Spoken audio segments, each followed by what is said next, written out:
Hey, what's up, traders? We are back, or are you faithfuls? Well, that's what we're here to find out. This is X's for Show. We're doing a Traitors big talk about the first 6 episodes across 3 weeks.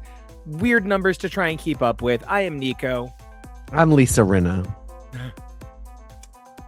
I am Kara Lipinski. And I am Kevolicious. You can find me at Kevo Really. Make sure to like, subscribe, and comment so we know what you want us to cover in the future. We're excited to be back in Turret. And I am so excited too. One of the things that I enjoy the most about Traitors is it's about people behaving outside of the scope of their normal behavior.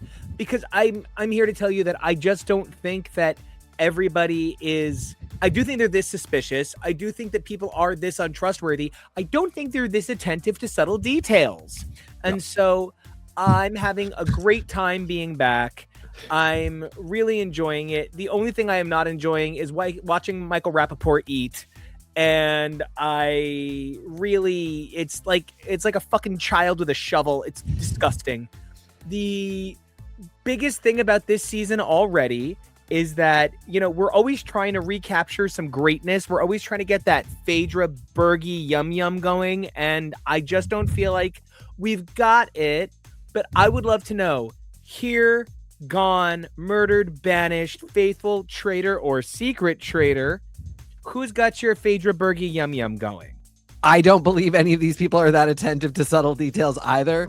Also, what I do believe is that they would be this wrong about all of this. It's the funniest part about Traitors is people picking up on subtle details that are not the correct things to be paying attention to, or it's the wrong person and they have the wrong idea. As for who has my, attention, who I just... She's a horrible person. She is a bad person. I do love Lisa Rinna. Yep, I have 1000%. loved her since she played Billy on Days of Our Lives. Yep. I don't know what it is. Melrose Place. Yeah. Yep. I mean, that's where I went after Days of Our Lives. So I've been following her the whole time.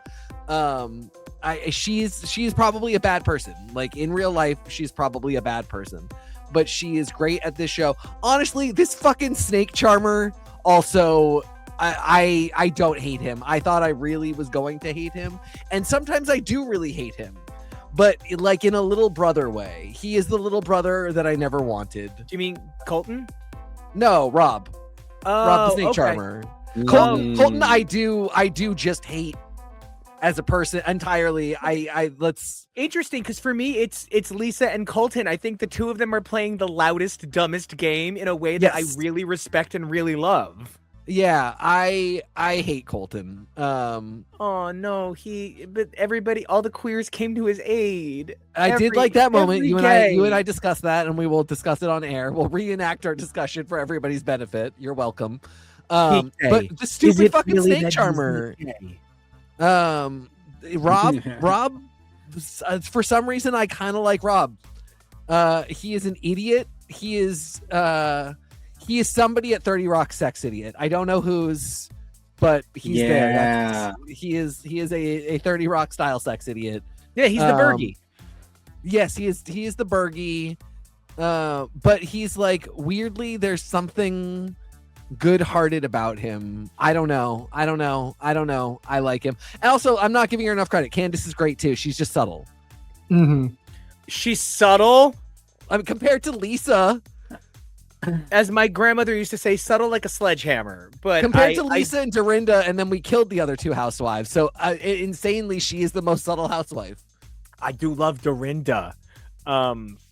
Jonah, I also love you, and I would love to know who is getting that. I can't stop saying it. Who's getting that Phaedra Bergie yum yum for you? You know, I'm having a hard time with this cast because I wanted it to be Monet, and they killed off Monet, and I'm sad. And they did it because they hate me. They said, Jonah, we hate you. We're kicking off Monet for this. So Monet, I'm sorry you got kicked off. It was all my fault. I don't know. The other person I'm like vibing with is Snake Charmer Rob. I will say this: if anybody from Love Island ever corrected my vocabulary, I would never show my face in public ever again. I would commiserate with you on that. You're gonna commiserate with me on that because I'm a commiserating, conniving, conceitful traitor. What a fucking Dr. Seuss moment. It also, there were a lot of just moments where, my first season being season 2, where a lot of that drama felt so isolated to the table and just felt so over the top that it was funny. Some of the drama here doesn't feel as entertaining because it feels like a lot of people are taking things personally and then attacking personally. So now it's this kind of self-vicious cycle of all attacking one another. And it's just sometimes just becoming a little bit hard to watch this is uncomfortable. I think back to Sandra and Janelle fighting against one another, calling each other traitors. You're the biggest traitor here. Go on, take a sip of your water, you traitor bitch. Like, that was funny. That was so stupid. That was funny. And it was contained to that room. But, like, I'm not... It feels like all this stuff is leaking, yet this is one of the most iconic moments in television history. You're a traitor, bitch. You're... They were just picking at each other, and it was funny and hysterical. But it's not funny and hysterical here.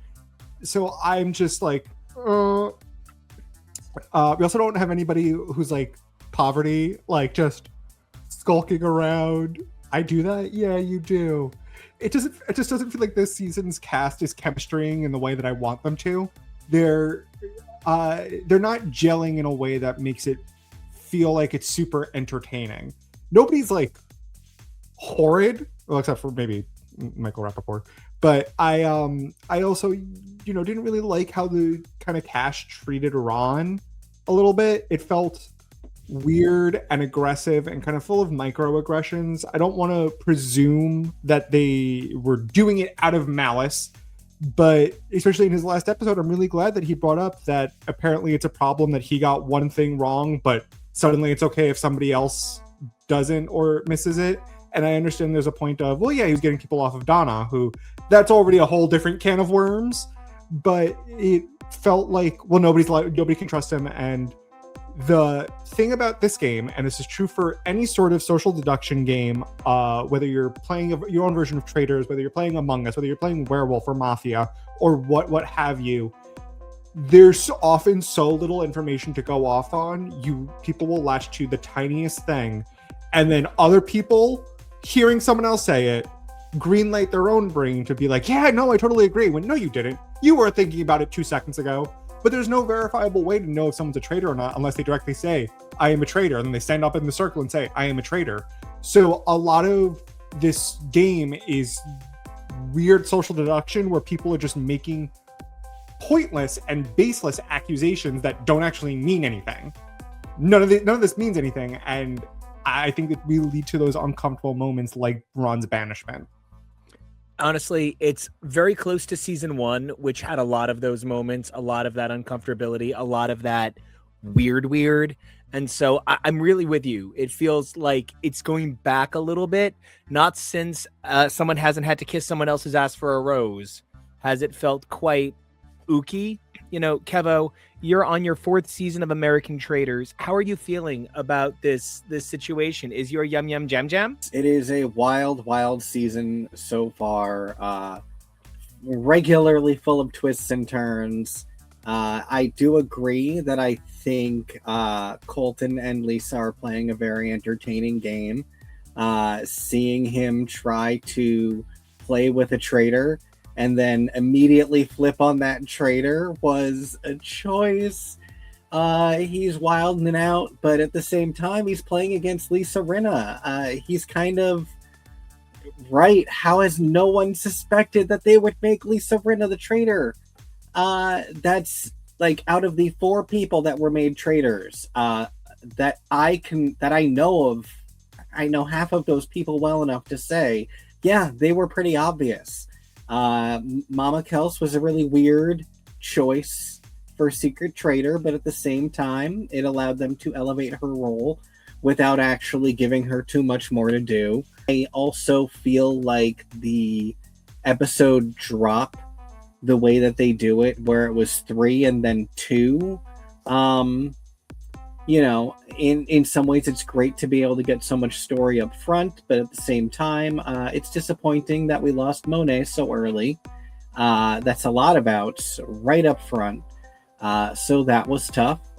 But, I am enjoying a lot of this. If I have to say who my favorite from this season is so far, I'm definitely going to go with Chase from One Tree Hill. I especially love that they put One Tree Hill actor when he very clearly was probably hoping to get in through the reality TV angle. Nope. You will be a clean teen forever. And I love seeing this every week. It is very funny. I wish I could say I thought he was playing a great game, but I'm not sure anyone is playing a great game. This is a giant bunch of weirdos this season who aren't striking anywhere near kind of obvious targets at times. So I don't know, guys. Steven is such a cardboard cutout on this show. He really is not bringing anything to the table, which is fine. Like, and for them, it's great because there's too many people, and having one more loud voice would be a thing. But for him, I would be like, I'd be tap dancing every episode, just showing off my talent. Somebody give me a job. What are you gonna do after this, Steven? You're not gonna win. That's just who he is. I don't know. Yeah, I don't know. He's a weirdo. It's where we should address the Traitors era Mama, as she was clearly in her Traitors era. I'm fascinated because I've heard little things here and there that Mama Kels was Kelce, whatever. I don't want to disrespect anybody, and I feel like I've heard like celebrities that know Taylor Swift pronounce this man's name differently. So I'm just gonna call her Mama Donna. Calculon. So Mama Donna, I think they thought that no one would vote against America's mom, but I think what they forget is this is a show about like tar and feathering the other person. Yeah. And so like nothing made her safe. I have to assume, because from what we understand, the producers thought that this would run a little bit longer. Yeah. I believe she played a game that they portrayed differently. And I don't think it's that she's not good at what she does. I don't think it's that she's not talented. Clearly as a mother, she led to two of the most successful NFL players of their time. So she knows what she's doing in life. One of the things that made it hard to watch celebrities and real people do this in season 1, celebrities live in this world of fake. And like, I mean that really positively, but like they do. And she's a real person still, kind of, sort of. So I think they edited it to make her look less guilty. But I do believe she was easy to call for them on the inside. I don't think that's what we saw on TV. I saw a lot of people saying, but don't you think it's Donna? And I was kind of like, why would you think that? Why would you think that? And so then they cut her, and it also makes me wonder, was Colton this? Oh my God, listen, I think it was this person. Do you think this person's a traitor? Like, Colton's gay is off. Like, it's like the difference between Jonathan Bennett on Hallmark and Jonathan Bennett on Drag Race. It's just like his gay unfurled at when one that mask point. came off, it really made a thud, didn't it? Yeah, it's wild. And so, like, I think they're doing a fascinating job editing people into the roles they want, which, of course, that's the job of a reality producer. Guys, what did you think about Mama Donna? And did you think she played it like a traitor? Hey? Your explanation is a very fair one, because she was the secret traitor for one thing. So she really wasn't thinking like the group of traitors was. The group of traitors was all deliberating with each other. You had somebody checking you. She was just kind of doing her own thing and like sending them little notes and like making little choices. But like she didn't know. Well, do we know she knew who they were? I feel like I don't know if I missed the line of dialogue. Yeah. I was under the impression she did not know Yeah. who they were. So I don't know. To me, it just felt like they were like, I don't know. What about Donna? Like, she seems quiet. There was no, it's the thing I was saying, which is like, they were really paying attention to subtle details, just not necessarily the right ones. I didn't feel from the discussion that led to Donna being ejected that they were like on to something. And to your point, they may have really edited it so that we missed all of the things that they were on to. But what I saw and what they picked up were two different things. And I don't really know where you go from there.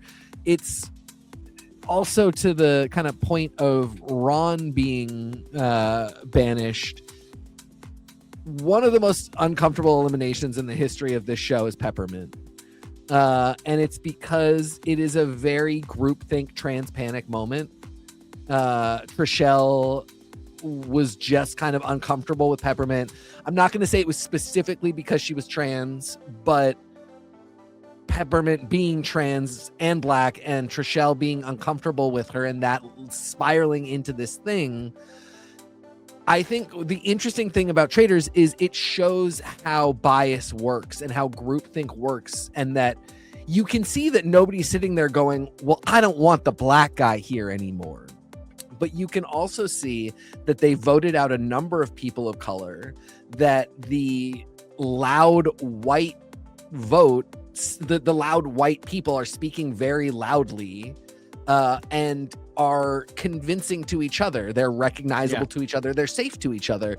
That is how these types of biases work. Nobody is sitting there going, I really don't like black people. Let's get Ron. But that doesn't matter. That doesn't make it less racist. And that doesn't make it less difficult to be a person of color at that round table and in that house.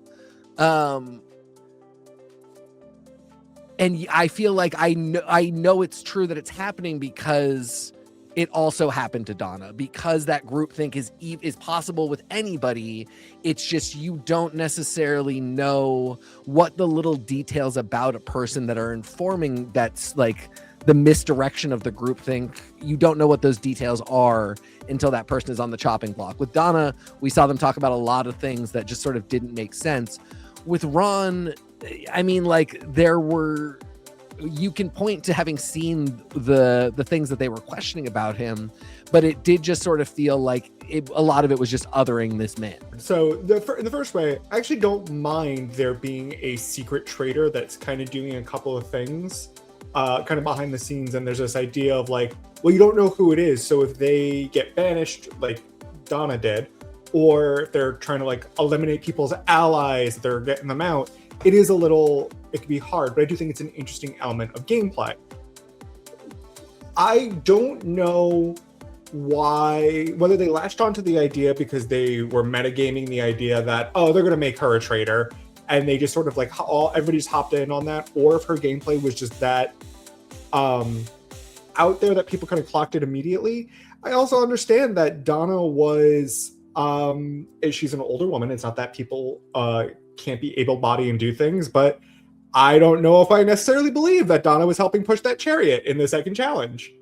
And so was she cleared in a certain way, because you have to be medically cleared to be able to do these physical challenges? And was there a resentment building up that someone like her wasn't able to fully put into the physicality of what is required to win money? So, it is a thing, and it just kind of feels like Ron aligned with a traitor, unfortunately, who happened to get caught early, and that somehow became his problem that nobody really allowed him to dig himself out of. I also understand that from what I gather, a lot of these contestants treat this as like sometimes like a summer vacation, or I guess winter vacation, where they're always going there, they mingle, they catch up with their friends that they might not have seen in a minute, or they make new friends. And Ron was just kind of there to win, and that felt like people that rubbed people the wrong way. I'm not entirely sure. There's also things to talk about that Ron, seeked it out and was talking about how discovering an autism diagnosis. And, when you are neurodivergent, especially in social situations and games like this, I feel like, you look back to plenty of people's childhoods of being the other, being the picked on because you're different. You're not really understanding why. What is Ron doing wrong or differently that's somehow such a problem that he's still a traitor from week one, that nobody else is getting the same level of heat. And I'm not even like, it's not his fault, but when Eric said that he heard Tiffany's laugh and then everybody reassured him that, it happens, you made a mistake, it just felt so weird and bizarre because you had someone do the exact same thing that Ron did, but somehow it's okay that Eric did it. It's not Eric's fault. He didn't choose to get that treatment. So a lot of this, I'm having trouble maybe connecting with the season, and part of that is just because I don't know what's going on. Again, this show has a very large cast. It has 24 people, and there are people like Mark or Natalie or the ice skaters or Chase who aren't getting a lot of screen time. So I have no idea who their allies are, what their strategy is, what's going on. I feel bad. It's almost like this is Cherie again, where Cherie had no screen time whatsoever until she was banished. And so this show is just sometimes a little bizarre, and I still think it's entertaining, still think it's fun, and I'm having a great time, but I'm not really connecting with this cast. I'm not really connecting too much with the Traitors, though I do think right now both Rob and Candace are poised in really great positions to make it to the end. I don't know if Lisa is, and that's just by virtue of her legacy. Whether or not we agree with how Colton went about things, or him acting like, well, you're Lisa, I don't know how you are from TV, and you're not acting like the way I thought you would, and her being upset by that because she's a multifaceted person, as we all are. I don't know how much longer Lisa's going to be at that round table.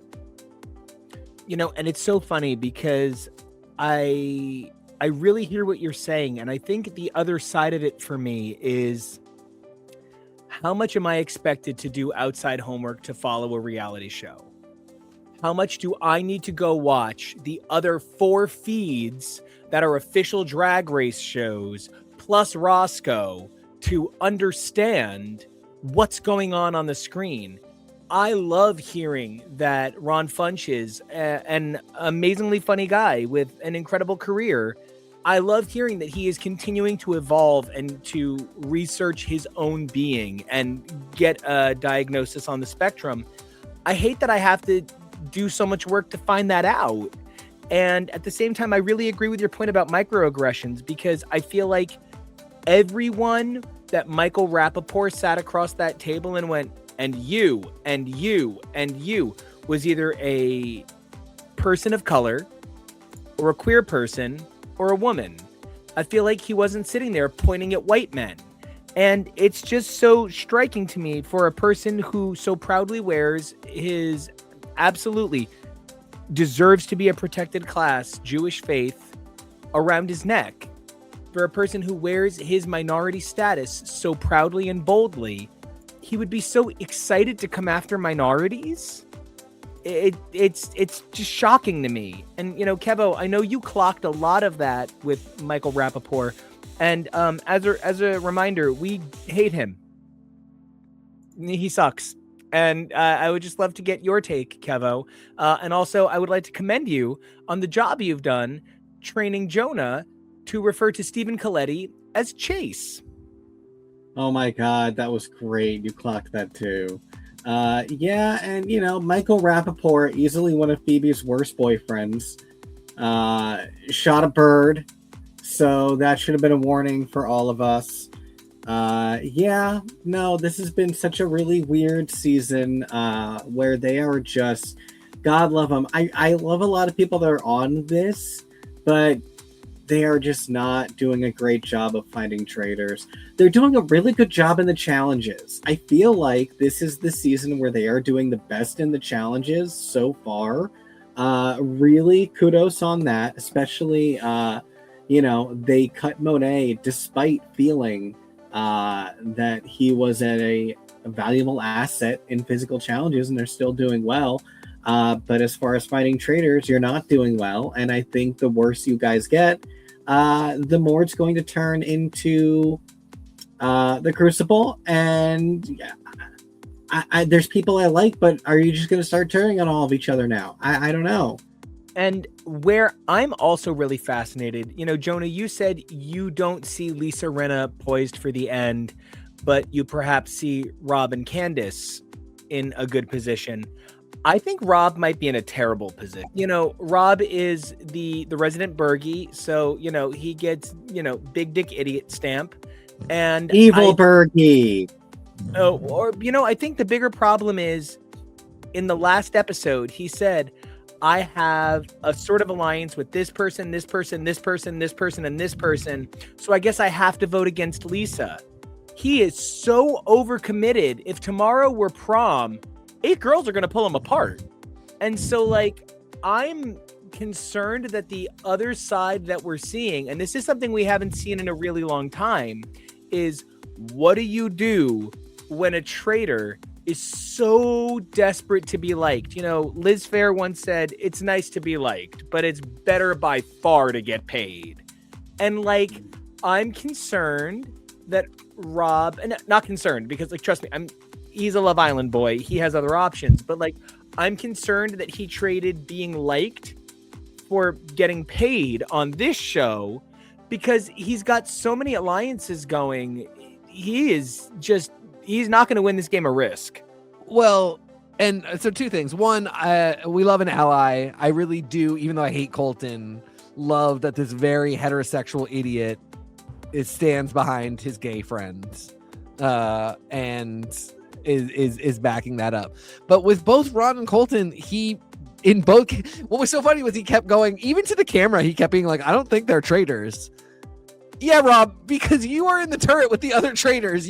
They're not traitors, buddy. He kept being like, I don't know, I can't do it. And it was a little adorable, but also so absurd because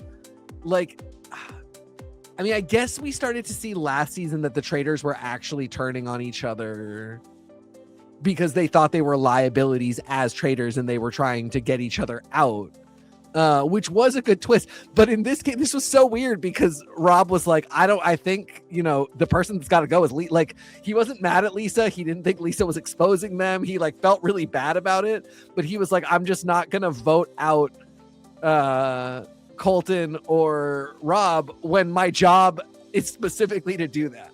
My job is specifically to be disruptive and get out as many faithfuls as possible. And just the way he articulated it was so dumb, but he is also really sweet. It was very sweet that he was like, I'm there for my friends.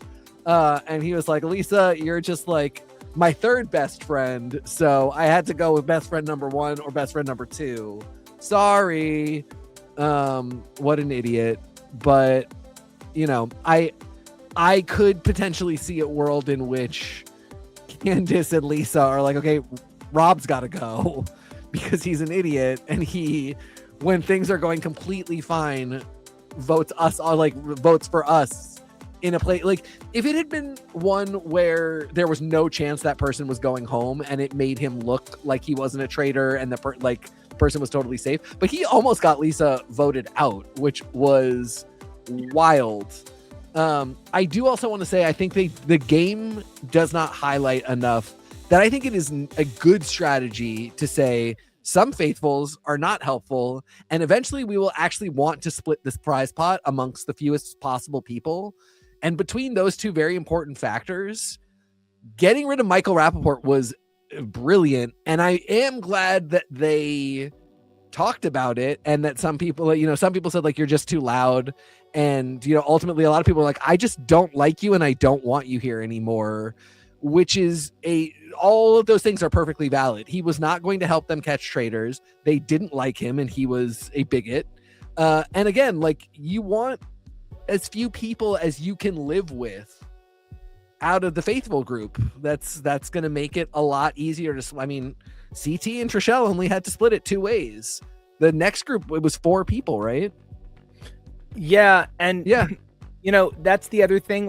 There have been so many seasons of this, and we are on season 4. And I was talking with Jonah a couple days ago, and I'd kind of forgotten that CT and Trishelle were 2 seasons ago, because as much as I love season 3 for being entertaining, it's season 2, I think, is like the pinnacle of the show so far. Yes. And it's kind of hard to out pinnacle a show when, like, part of what makes it easy to fall in love with any season of Project Runway, even when it's a bad season, is there's somebody who's got your aesthetic. Part of what makes it fun to love Drag Race, even when it's not the most exciting season, is some girl gets you going. I actually think one of the problems with Traitors is there's too many people. I can't keep up with 24 people that I need to remember for, oh my God, Kevo, that I can't keep up with for 1 minute. It just winds up feeling like a little too manic at times. And so, like, part of my frustration is the idea that a couple of people have come to me and said, I don't understand why all of the faithful are saying, don't take a shield, even though there's no benefit to not taking a shield, or we'll vote you out. It's because, I mean, it's the Janelle effect. Janelle didn't defend a Big Brother person in her first week, so everybody just thought she was a traitor after that. And if you take a shield, you have something to hide. No, I don't have anything to hide. I just might want to be safe. I'm sorry. Like, it's one of those things where, like, if you don't automatically share how much you make in a year, it's because you're embarrassed at how much money you make. Or maybe you just come from a culture where it's inappropriate to share how much money you make, and you don't feel comfortable doing that. Maybe some people believe, like any of the queer people, any of the people of color, any of the people for whom language is a consideration, for those who, you know, English wasn't their first language, so they know they have an accent. And in the United States, there is an automatic bias against anybody with a non-American accent. Maybe the expectation and the realization and the learning factor is, I need a shield to feel safe. And that was an automatic. I could see why so many of my friends came to me and were like, I don't get it. Why are they saying if you get a shield, you are a traitor? And I'm like, here's why.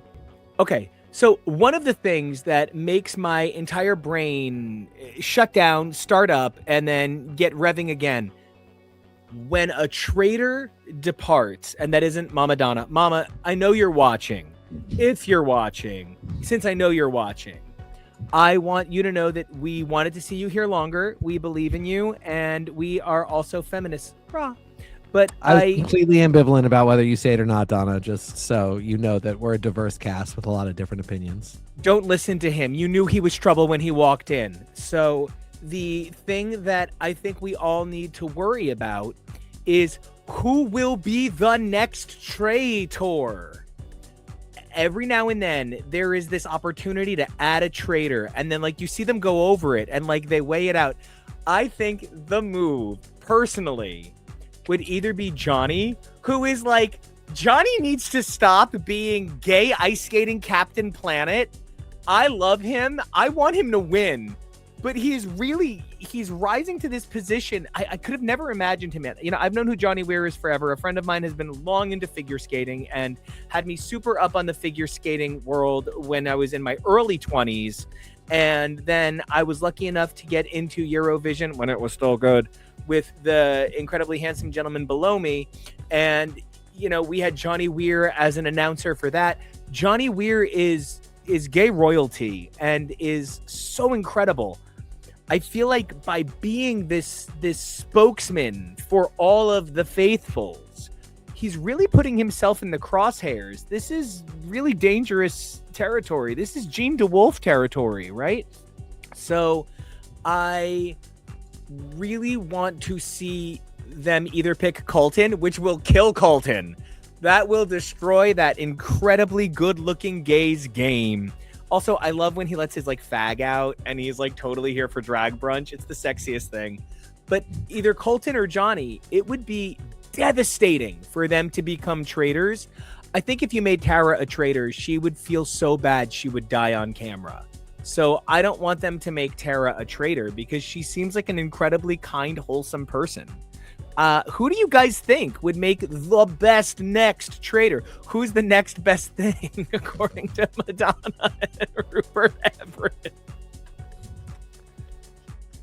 I mean, for me, I don't know what would happen when she became a traitor, but Mara is so cunt.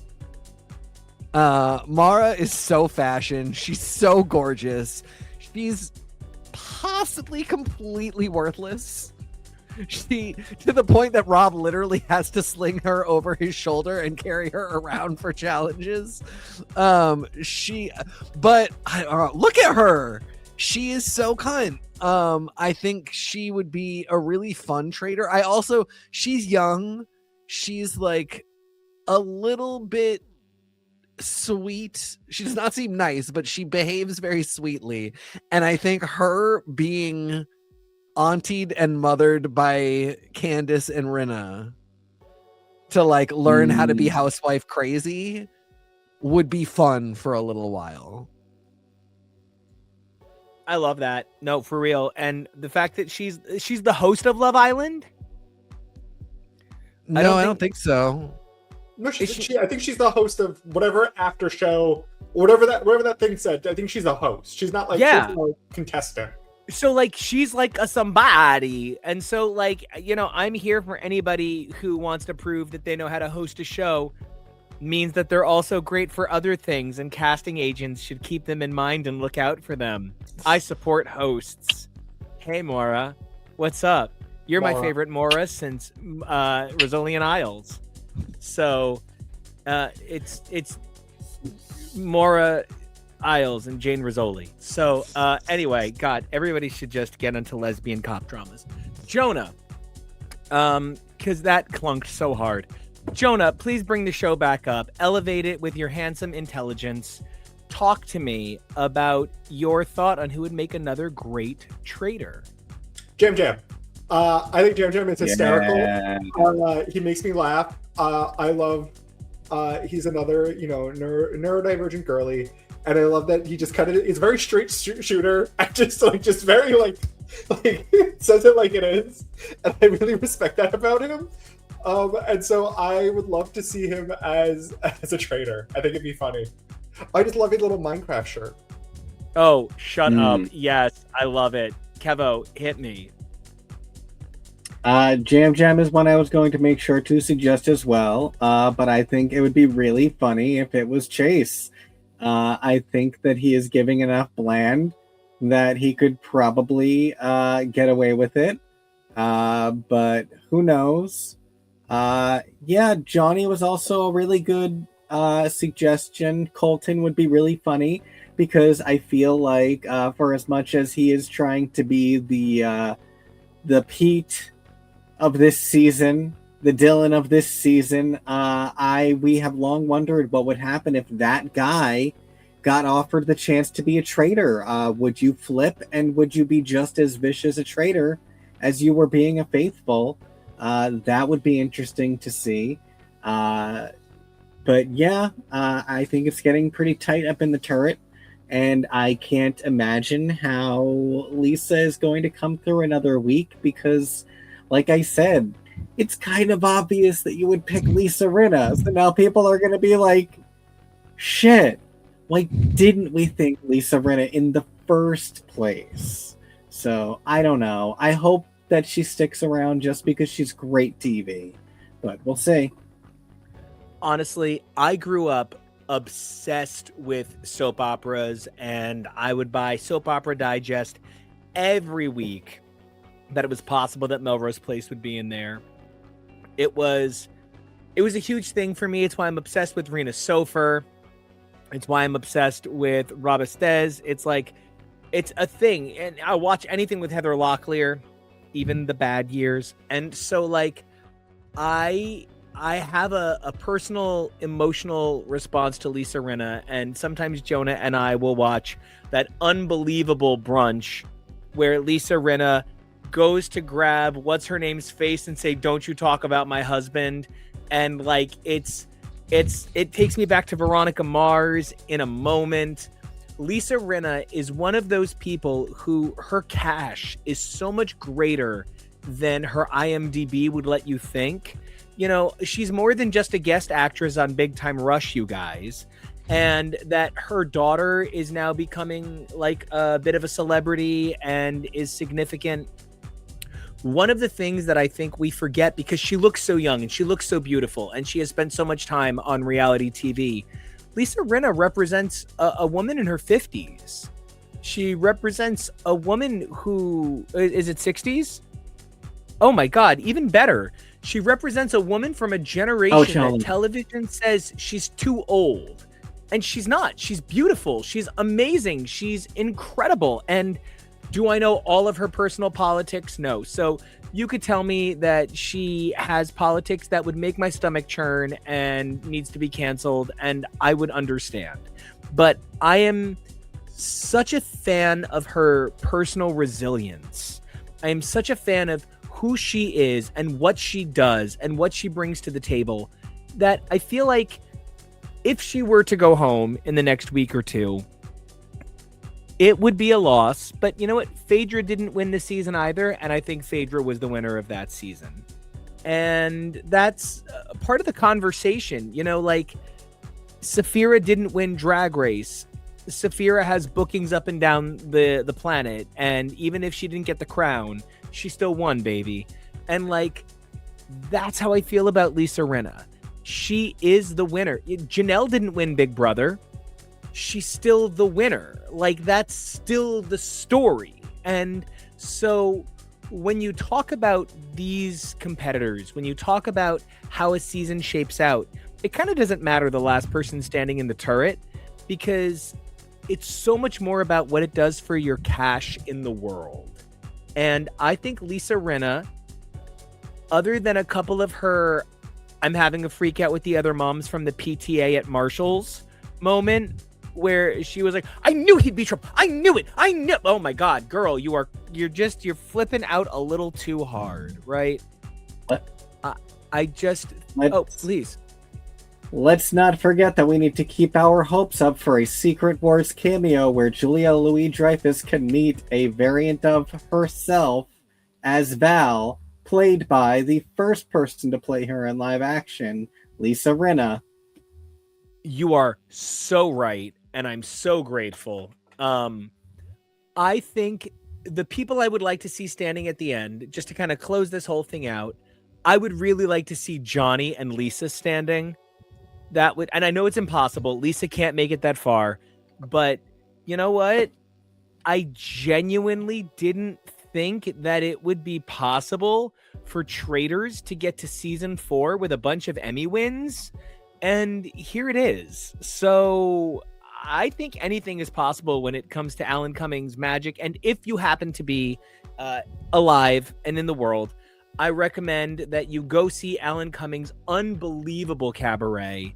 It's coming back around next week, and it's so funny. I have some stuff going on at the end of the week that maybe makes it a little hard to go out that week, but having just seen Alan Cumming's one-man cabaret, I am seriously thinking about buying tickets to see it a second time, because it was one of the most unbelievable things.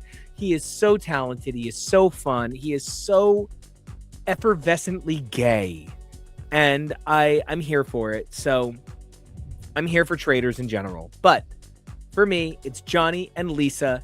Jonah, please tell me your two you would like to see at the end, CT and Trishelle style, but hopefully more likable. And where can we find you on the interwebs? I want to see Jam Jam and Natalie there. Let the survivors win this one. Listen, the challenge that to win season 2, let Survivor win season 3. I love that.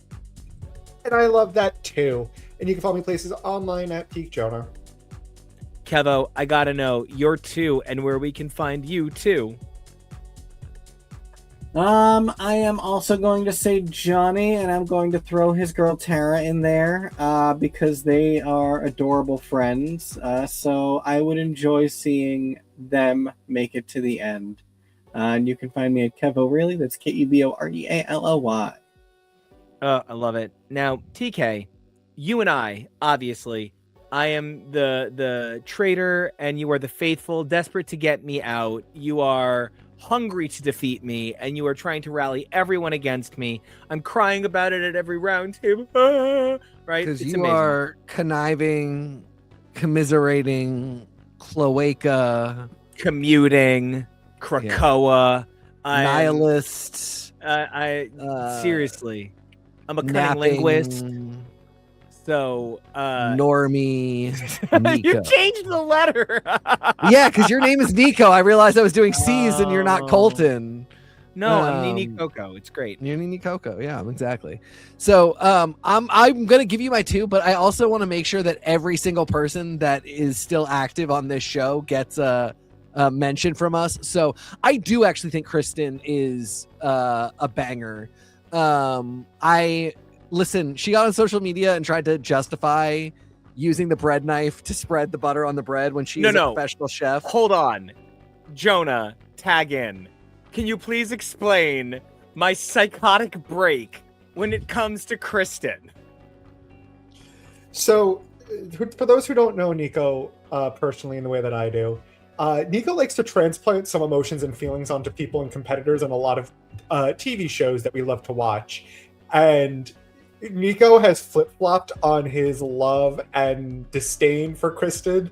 Apparently, her biggest sin was not going back for her friend after she was eliminated. Stephanie is one of the greatest ever competitors in the history Stephanie of Top wasn't Chef. chosen for season 10 of Top Chef, she would later get on in the new incredible run in All Stars. It somehow became Kristen's fault. And so Nico's like, I don't like her. She left her behind. She's not a good friend. And we're like, I don't know about all this. And we were watching her and we're like, oh, she's just kind of a person. And then he's kind of like, yeah, I kind of like her. She's kind of cool. She is kind of cool. She's actually really great, and I really root for her, and I think she's an incredible person. But I am so in love with Stephanie, it's blinding. And so I have a weird relationship with Kristen. I love that you brought her up. And you didn't bring up the Dancing with the Stars member of Mr. Big. Well, I wasn't done because he was next. So Hold Kristen, on, little boy. I too produce food, and I have been baking a loaf of bread like every other day lately. I test them all out, and I don't know, man. I just have never used I know you're a professional chef, don't get me wrong. I just think that bread knife moment was weird. I don't know what you were doing. I don't know why you tried to get on social media and said I would just never use the bread knife. I think that's weird. It's a weird thing that you did and you need to admit it. Mark was next. Somebody, when they were introducing themselves, said they thought he was Kenny G. I too just keep thinking he's Kenny G. I don't watch Dancing with the Stars. I'm sorry.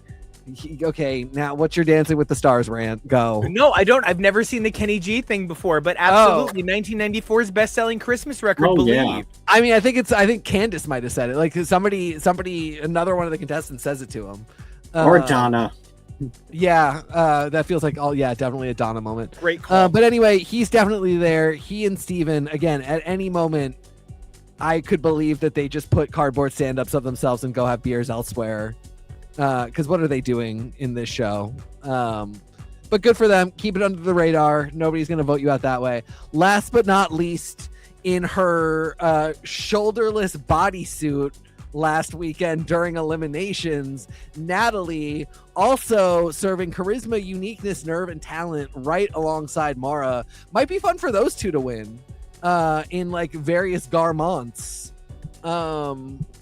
I don't know. I want Mara to win and not realize it's happening. I want Mara to be the last person standing by accident. And them to just be like, and like weirdly, you uncovered extra money, so you're getting $500,000. And she's just like, okay, all right. She's gonna spend that on really, really good looks. So I want her to win for that reason.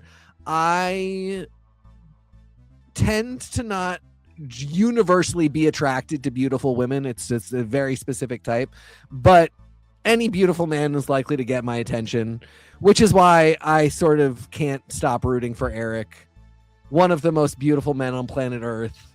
I want him to win that money so he can take me out on dates, which I think is a plausible thing that will happen if he wins and he hears me saying this. So at the end of the day, if I have to pick two, I want it to be Mara and Eric. That was very telling of you. Where can we find you? You can find me talking about Mara and Eric and messaging Natalie to see where she got that bodysuit on the socials at TK Accidental. It's so funny because as a fellow audio engineer, as a fellow producer, I had a moment where I was like, he's staking his career on this. And I really felt for Eric because there are times I will hear an old track I've written and I'll listen back and I'll be like, are those my vocals? Is that really my vocal? And like, there's no effect on it, but like sometimes voices do weird things. And I don't believe with his heightened adrenaline, with his heightened sense of what was going on around him, he made the wrong call. I think he made the human error that is associated with feeling the moment. And so I just want to say, Eric, if you ever want to collaborate, I vibe you, I feel it, and I will keep the horny in second place and just be really impressed with your talent. End of the day, the person I really want to just be like thank you to is Alan Cumming for creating the queerest reality show. It's so gay and it's so stupid and it's so ridiculous. And I think one of the reasons that RuPaul doesn't mind losing to it is because it's the kind of thing RuPaul would watch. So bless Traitors, bless everything about it. Alan's fashion is sickening week after week. I need that murder shirt so badly. That t-shirt is the most me t-shirt of all time. I'm just grateful this exists. I love playing Mafia with my friends in the basement, you know, smoke some weed, grab some Trulies, and then play Mafia. That's a great time. And seeing celebrities do it is a great time.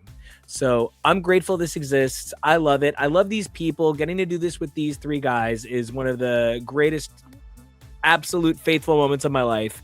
If you guys want to follow me, Nico Action, NICOACTION. If you guys want to check out the music you've heard in the background, hey, Eric, I know you do. Nico Action Music, NICOACTIONMUSIC. But I think the thing you guys really want to do, if you want to be cool like a turret kid, is you want to follow this show. And that's, of course, all over YouTube at X's for Show.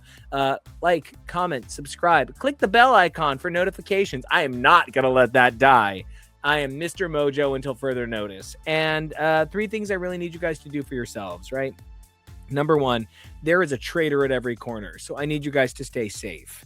Number 2, I need you guys to be the best faithful you can be, so be brave. But number 3, who you were yesterday is applying for the show. Who you are today is a faithful, but evolve daily, because who you are tomorrow is the ultimate traitor. And until then, we'll see ya.